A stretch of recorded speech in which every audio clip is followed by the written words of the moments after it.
Alaivo saratsena ankery havana hoe misy toerana anankiray feno fiarovana sy fiadanana toy ny tanàna voaharo manda mafy.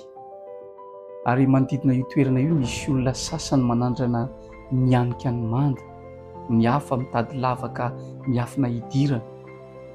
Ireo rehetra ireo anefa dia fomba feno loza sy tsy ara-dalàna.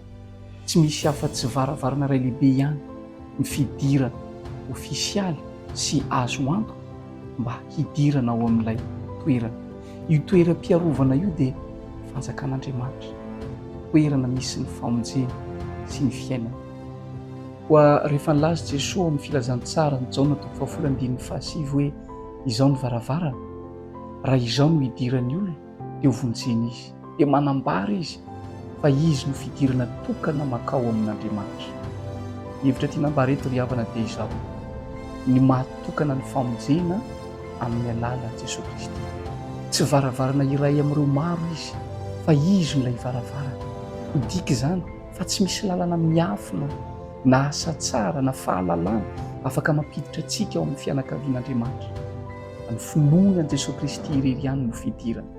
Rehefa miditra amin'ny alalany isika dia mahazo fiarovana amin'ny fanamiloana, fahafahana iaina ary sakafo ara-panahy. Maro ny varavarana sandoka sy lalan-diso atolotro izao ry havana.